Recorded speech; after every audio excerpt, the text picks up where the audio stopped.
Señor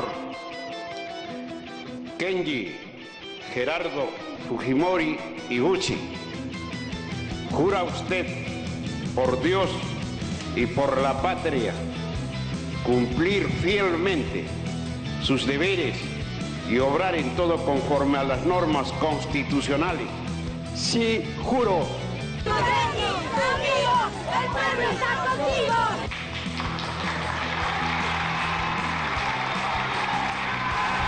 Ahora debemos de apoyar el proyecto presentado por el presidente Pedro Pablo Kuczynski. Lo que hay detrás de esta posible expulsión de mi partido es que hay gente que realmente no quiere ver al ingeniero Alberto Fujimori libre.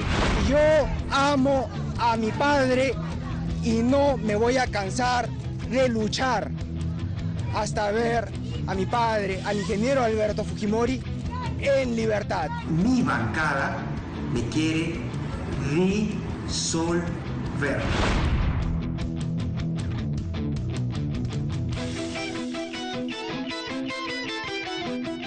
No podemos aceptar que desde ya, sin haber escuchado al presidente, se le condene.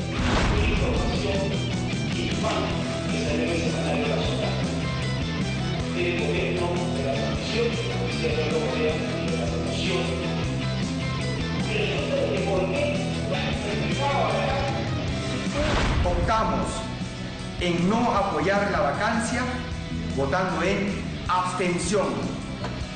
Daremos prioridad al fortalecimiento de la gestión de un presidente antes que enrumbar el país hacia la incertidumbre.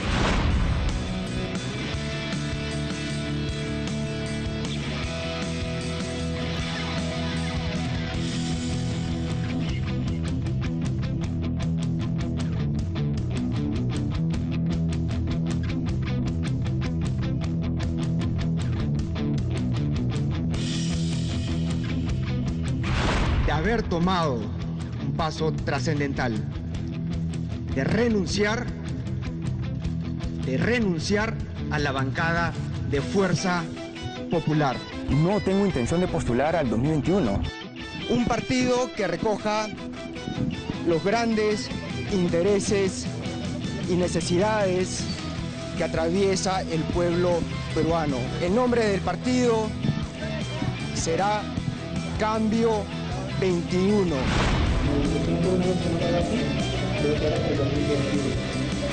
Feliz Navidad, feliz Navidad. Mucho mejor, feliz Navidad. Feliz Navidad. Feliz Navidad. Muy bien, y como lo hemos venido anunciando durante todo el día, se encuentra aquí en nuestros estudios el congresista Kenji Fujimori. Está acompañado de su abogado, el doctor Julio Rodríguez, porque mañana es un día clave para él, para su situación dentro del Parlamento. La Comisión Permanente va a recibir el informe de la Subcomisión de Acusaciones Constitucionales que recomienda su desafuero. El doctor Julio Rodríguez acompaña al congresista para ver la parte legal, pero sin duda también hay algunos temas que competen al ámbito político y familiar que nos gustaría abordar con el congresista Fujimori. Bienvenidos ambos y gracias por estar con nosotros esta noche. Buenas noches, Mávila. Usted, Mávila, por la gentil invitación. Gracias. Quisiera empezar con el congresista Fujimori porque se le ha reclamado el hecho de no haberse defendido, ¿no? El hecho de que se le haya citado varias veces a esta comisión para que haga los descargos y finalmente que no haya cumplido con esas citaciones, es decir, que se haya negado. ¿Confía en su inocencia? ¿Usted ha ratificado su inocencia? ¿Está convencido de que aquí le tendieron una trampa? En el caso, digo, de los Mamani videos, esa confianza, ¿por qué no la ha trasladado a un pronunciamiento frente a la citación parlamentaria? A ver, como usted ha dicho, la parte legal, en su momento lo va a responder Julio, pero efectivamente yo te voy a responder la parte política. Con respecto a los Mamani videos, eso ha sido un acto delincuencial con el único objetivo de querer perjudicar mi imagen, mi honor, mi honra. Ese video ha sido editado de manera maliciosa con el único objetivo de destruirme. En el único momento donde yo estoy con Mamani es donde hablamos de la gobernabilidad, de la perspectiva política de algunos integrantes de mi grupo parlamentario, hablamos de la defensa del indulto y hablamos de la estabilidad económica. Pero yo en ningún momento hablo de comisión, porcentaje. Entonces, ellos han editado, han pegado imágenes de reuniones donde yo jamás he estado presente. Claro, la opinión pública ve el video editado por Fuerza Popular y dicen, Kenji Fujimori también ha estado presente en esas reuniones. Claro, porque son ¿cuántas reuniones las que aparecen registradas en estos videos, doctor? A ver, aparecen varias reuniones registradas en estos videos, de las cuales solo en una está presente el congresista Fujimori. Y la parte que quedó en blanco respecto a tu pregunta es que no es que se haya negado el congresista Fujimori a presentarse en la subcomisión. Lo que sucede es que esto fue notificado un día viernes, él se comunica conmigo durante el fin de semana, nos reunimos el día lunes, acepto el patrocinio legal del congresista Fujimori, presentamos ese mismo día lunes un escrito diciéndole: tenemos solo un día para prepararnos para esta declaración, conforme establecen las reglas universales en cualquier procedimiento de un Estado de Derecho. Un día no es un plazo razonable, denos unos días más dentro del plazo de 15 días que tiene la subcomisión para emitir el informe. Nunca ni siquiera nos contestaron. Es decir, lo que había evidentemente, creo yo, era una intención de no escuchar los descargos del congresista Fujimori, porque la actitud nuestra iba a ser totalmente diferente a la de los otros congresistas, que tienen todo el derecho a exigir que esa audiencia sea reservada. Nosotros íbamos a pedir que no sea reservada, que sea pública, para que se escuchen los descargos y que estos sean conocidos por toda la ciudadanía. ¿Y queda la alternativa de hacer los descargos el día de mañana? Algunas fuentes del fujimorismo dicen que sí, que todavía hay una oportunidad para que ustedes expongan sus argumentos de defensa. Pero mira, Mávila, yo creo que hay desde mi perspectiva en este momento una suerte de contaminar las reglas de juego, contaminar el escenario en donde se va a disputar claramente los argumentos de defensa, porque para comenzar, misteriosamente el día de hoy han cambiado las variables porcentuales de los miembros de la comisión permanente. ¿Qué significa eso en términos sencillos? En términos sencillos, la comisión permanente está conformada por 30 congresistas, de los cuales eran 17 de Fuerza Popular. El día de hoy han dicho que Fuerza Popular solo va a tener 15. Estos dos congresistas ya no van a participar en la comisión permanente. Ojo, un cambio de de hoy para mañana. ¿Con qué objetivo? ¿Con qué objetivo? Porque si restan estos dos congresistas van a poder votar en el Pleno, porque los miembros de la comisión permanente están impedidos de votar en el Pleno. Entonces, estos dos pasan al Pleno, pero ¿quiénes pasan a ocupar el lugar de estos dos? Dos congresistas del partido de PPK, con lo cual lo que buscan es evitar que el balance que existía en la suerte de división que tiene el Parlamento de las fuerzas políticas se vea alterado con el único objetivo de pensar en la votación en el Pleno. Es decir, están cambiando las reglas de juego maliciosamente para tratar a toda costa de llegar a los votos que se requieren para el desafuero. Que son las dos terceras partes, así es. Que hasta el momento no tienen. Aparentemente no los tenían. Aparentemente no. Vamos a dejar un poco el proceso de lado para preguntarle a Kenji algunas cosas. Cuando salen estos videos al aire, hay una última entrevista que tú concedes en la que incluso admites que hubo un error de tu parte de haber escuchado al congresista Mamani y lo consideras un chantaje.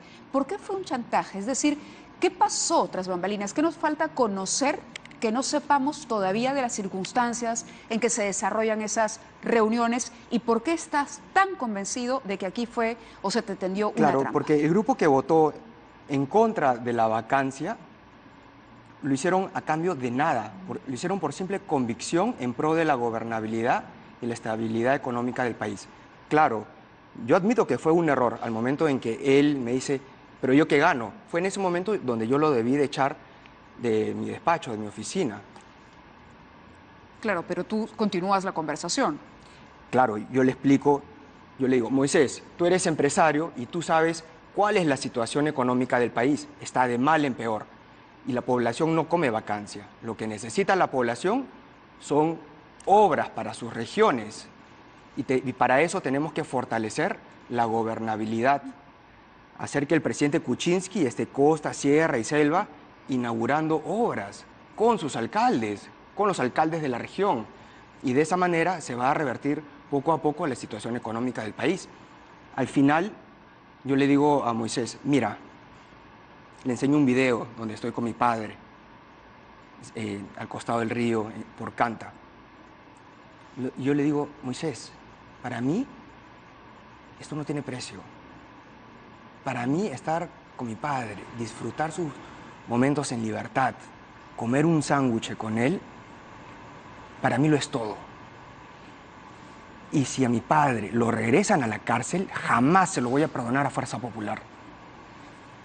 Yo le digo, el presidente Kuczynski ha dicho públicamente que se va a tragar el sapo. Y mi miedo como hijo es que entre Vizcarra y él simplemente acate todo lo que digan los adversarios de mi padre. Incluyendo la Corte Internacional, que podría pronunciarse en contra. De todo tipo, ¿no? Claro, que al aceptar Vizcarra la decisión de la Corte, tu padre retorne a prisión, que esa es una posibilidad abierta. Tengo entendido que la Corte se va a pronunciar en julio o en octubre. ¿Es una posibilidad que has considerado, que sabes que es algo que podría ocurrir? Ávila, yo voy a defender a mi padre, esté donde esté como congresista o no. Yo siento que mi deber como hijo es defenderlo y voy a luchar por su libertad. Quienes se han pronunciado a favor de la negociación política o han dicho que era admisible negociar políticamente, digamos, el tema del indulto, porque tú solicitas el indulto a Pedro Pablo Kuczynski en julio de este año, ¿es correcto? No es correcto. El congresista Fujimori nunca solicita el indulto. Pero hay una conversación con el presidente. Hay una conversación con el presidente que creo yo Kenji la tiene más fresca, pero según mi memoria es básicamente una carta que le cursó el presidente en julio. Correcto, pero no es una informal. No, pero la solicitud formal se presenta en noviembre y no la presenta el congresista Fujimori. Claro, pero, a ver, retrocediendo, ya el presidente sabía que contaba, digamos, eventualmente con la posibilidad de un apoyo de Kenji porque Kenji estaba interesado en la libertad de su padre. Mávila, ¿cómo nace todo esto? Durante el fenómeno del Niño, yo voy a Palacio de Gobierno a dejar unas donaciones, agua, víveres, y me recibe la ex primera dama Nancy Lange. Y lo primero que me pregunta es cómo está la salud de su padre. Entonces, a mí como hijo obviamente me movió el corazón y dije, caramba, aquí hay una ventanita abierta, ¿no? Y es ahí donde yo le dirijo una carta al presidente de la República. ¿Y qué le pedías exactamente en esa carta? Es una carta, se la dirijo como hijo. Me hubiera gustado traerla, pero no la he traído, no la encuentro. Donde yo le explico las razones humanitarias, de salud, de por qué debe de tomar esa decisión. Pero, digamos, visto a la luz de lo ocurrido, era un pedido de indulto para tu padre informal, no era el inicio de un trámite formal, pero sí había un pedido como hijo de reflexionar en la posibilidad de la medida, para dejarlo así. Correcto. Claro, ¿no? Y es de público conocimiento. Yo he ido a Palacio de Gobierno el día de la juramentación del gabinete de la congresista Arauz. Claro, con la intención, evidentemente, de pedir esto al presidente. ¿En qué momento empieza la comunicación con el presidente al acercarse la vacancia, digamos esto que se ha considerado la negociación por los votos? Hablamos del primer pedido de vacancia. El primer pedido de vacancia, que es lo que se cuestiona y lo que se dice, esto ha sido un indulto político porque efectivamente calza perfectamente el número de congresistas Avengers, digamos, que son parte de los que te acompañan, que permitieron que el presidente Kuczynski no fuese vacado. Claro, eso es lo que quiere hacer creer Fuerza Popular a la opinión pública, que aquí ha habido un trueque, un canje de votos por vacancia.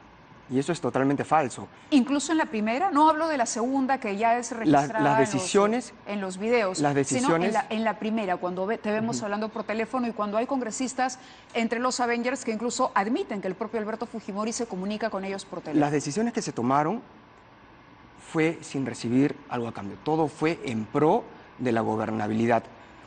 Yo les digo, antes de tomar una decisión de ese calibre, de esa magnitud, de vacar a un presidente constitucional, tienen que hacer una valoración política, económica.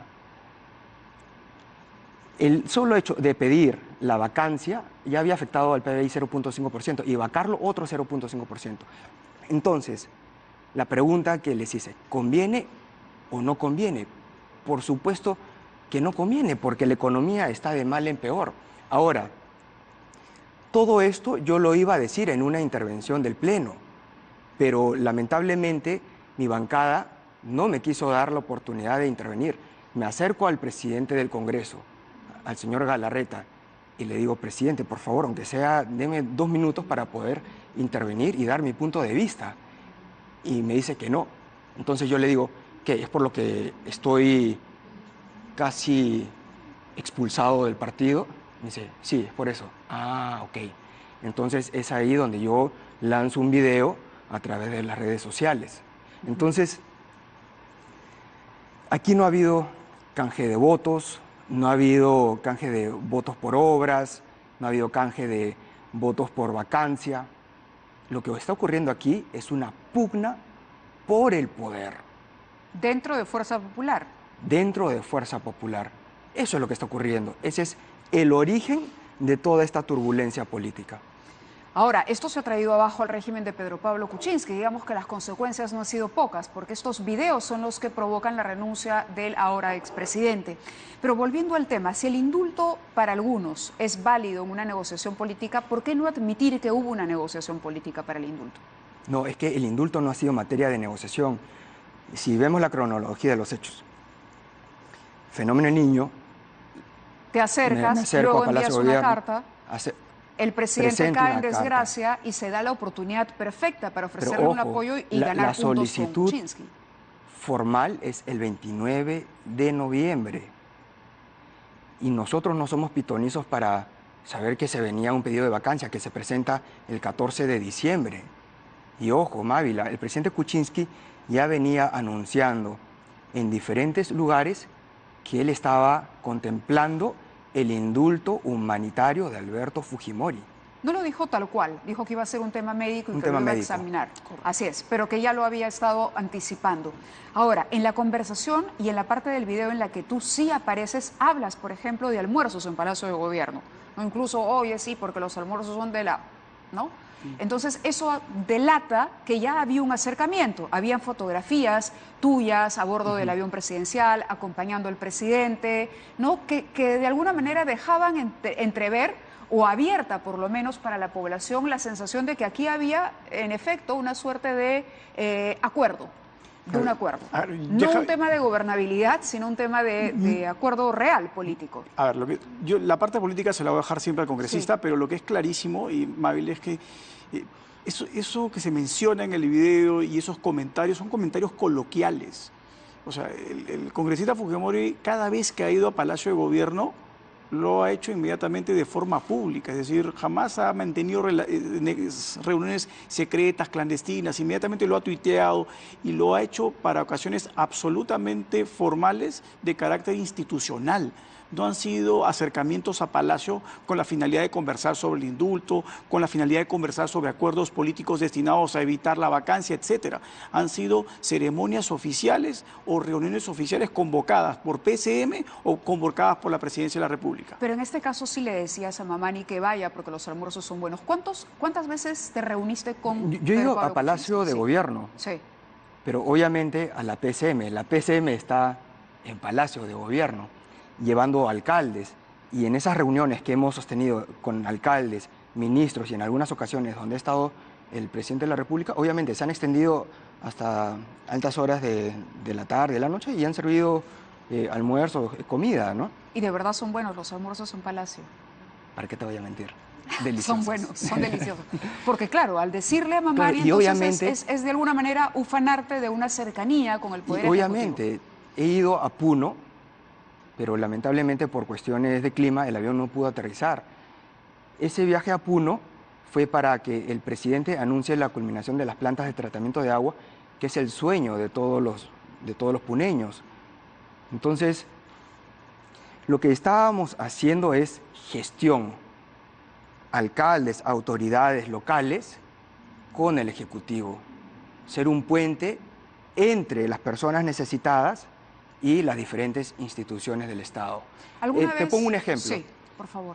Semanas antes yo me había ido a Canta y en el salón municipal habían diferentes alcaldes, estaba también la población, y me dicen, señor Fujimori, queremos hacerle llegar esta solicitud para que se lo entregue al ministro tal porque necesitamos el puente que el Fenómeno Niño lo ha destruido. Entonces yo lo que hago es acopiar toda esa documentación, llegar al despacho y llevárselo o trasladarlo al sector pertinente. Y en algunas ocasiones van los alcaldes y yo los acompaño al ministerio. Vamos a dejar también, en un momento le pido unos minutos para tocar el tema de tu reacción tras la aparición de los videos cuando anuncias que van a acercarte a la Fiscalía a decir toda la verdad. Y esto, claro, deja la sensación de que Kenji va a contarlo todo y va a confirmar aportes de Odebrecht a la Fiscalía. Es más, es iniciativa tuya asistir a la Fiscalía. Sin embargo, luego se sabe que no había ninguna información comprometedora contra el partido. A ver, en ese video que yo lanzo, hablo de los malos manejos que están ocurriendo o estarían ocurriendo, quiero decirlo incondicional porque ya algunos tienen la intención de querellarme por difamación. Úrsula Letona, dentro de la Comisión de Presupuesto.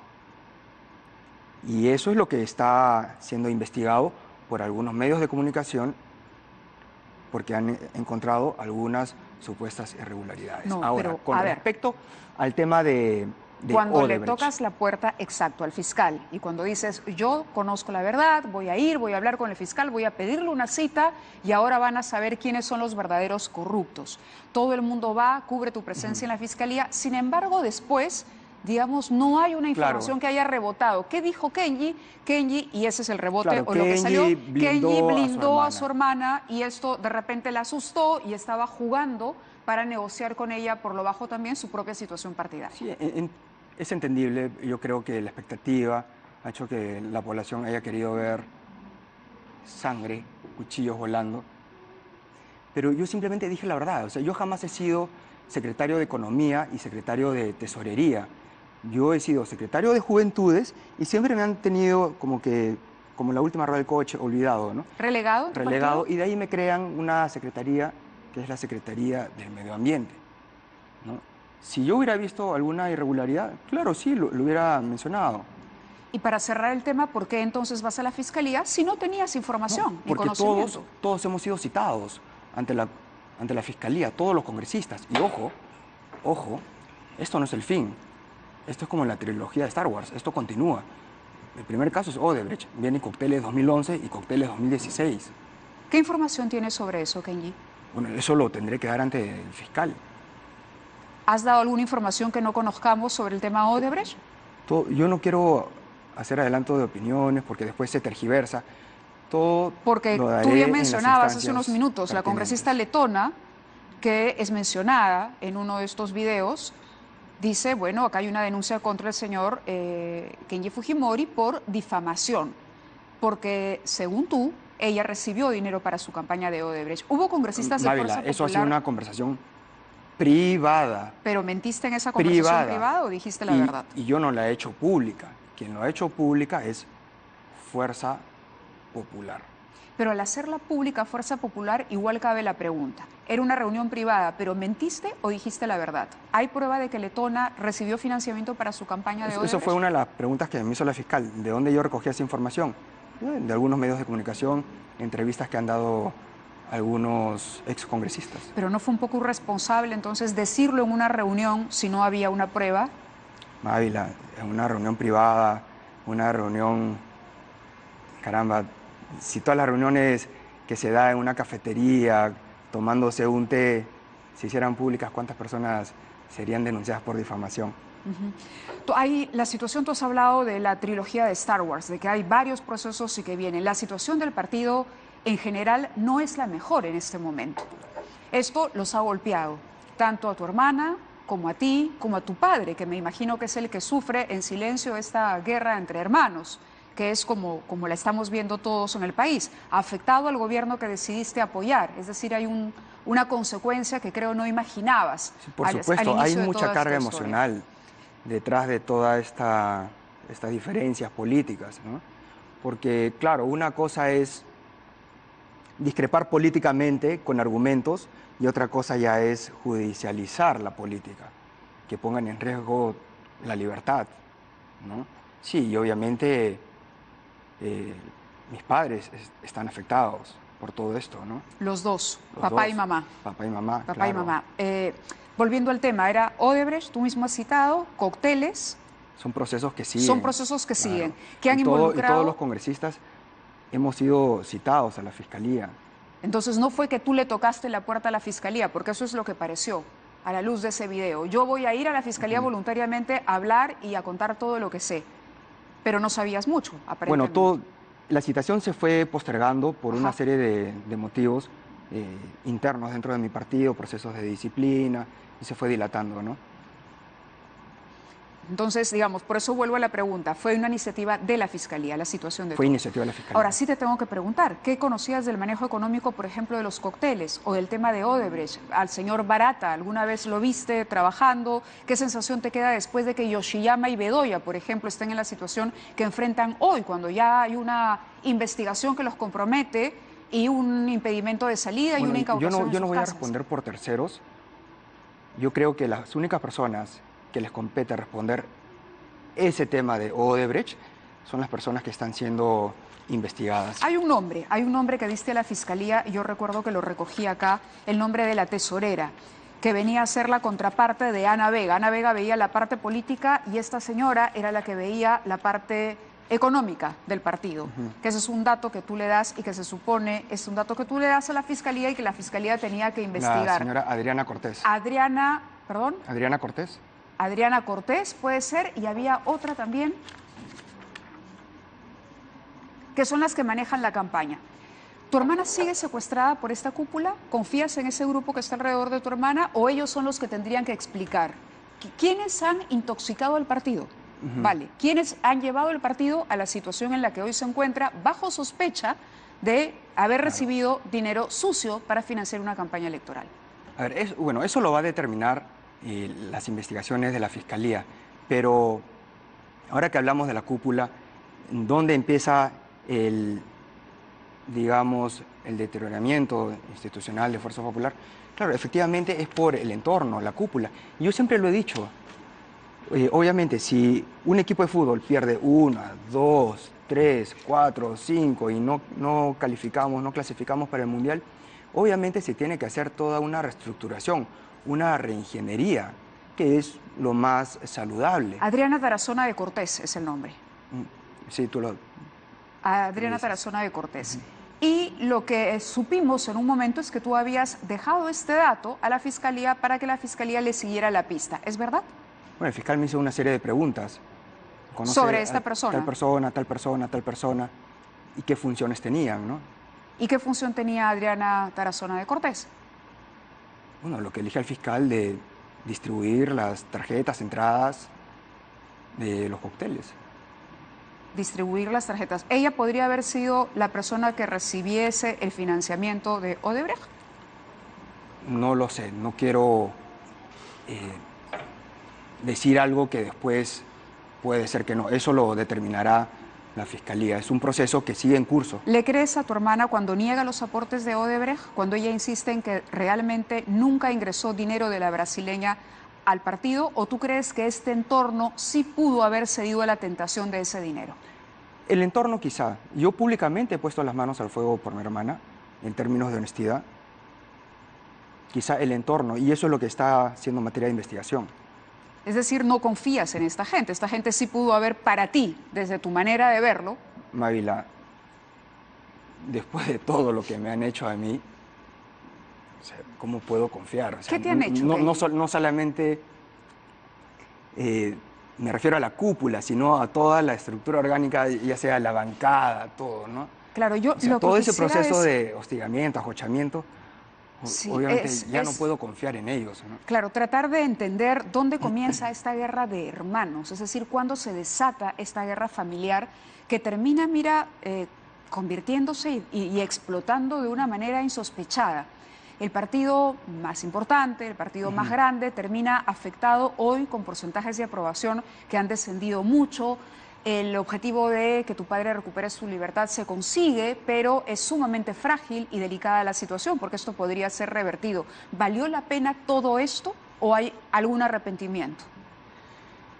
Mira, a raíz de toda esta situación de crisis, obviamente no solamente política, sino hay una presión interna, emocional, sí, y me he llegado a cuestionar si valió la pena luchar por la libertad de mi padre.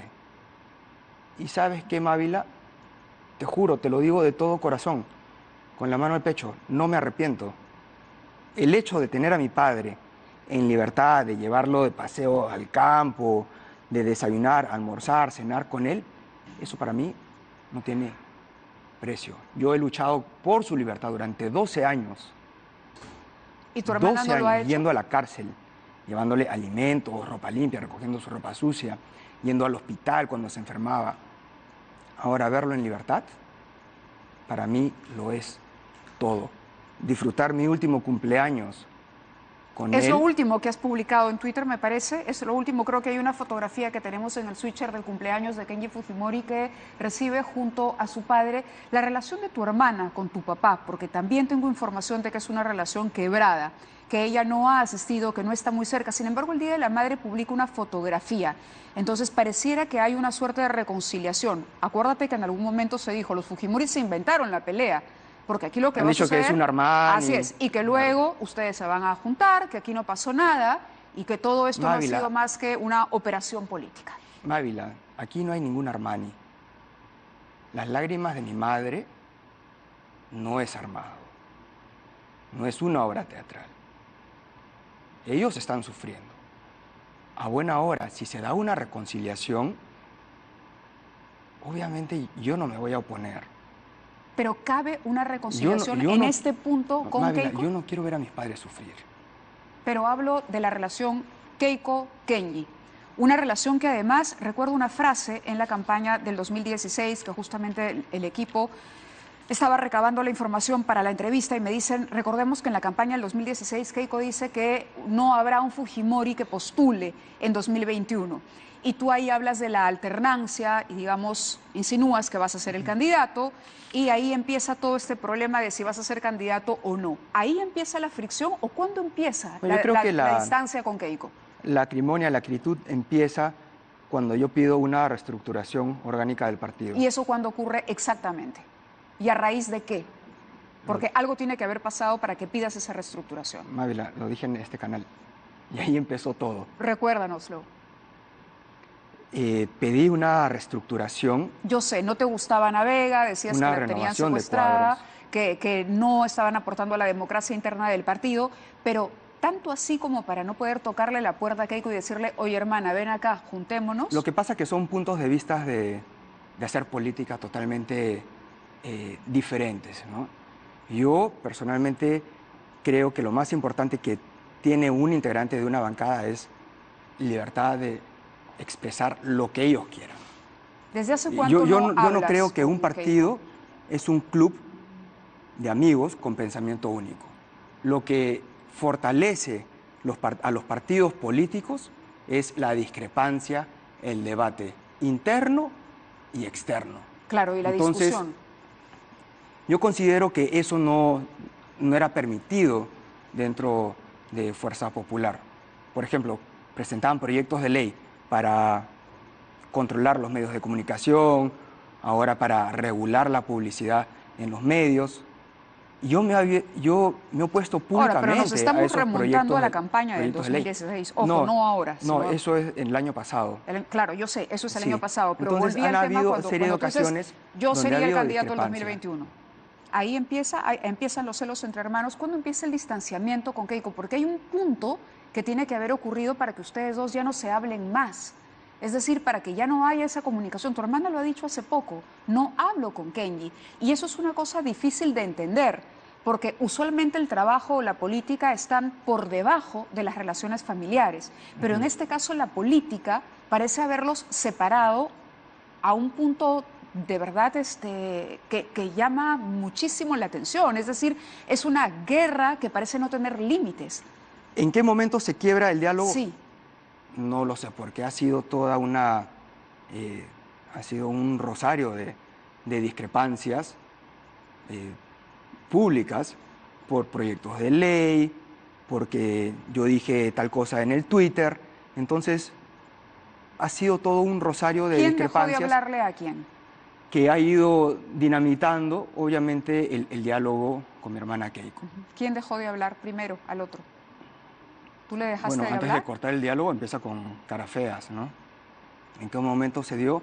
no lo sé, pero ya el definitivo creo que fue el día del primer pedido de vacancia. Yo considero que eso sí fue ya un témpano de hielo, ¿no? A partir de ahí no hubo comunicación.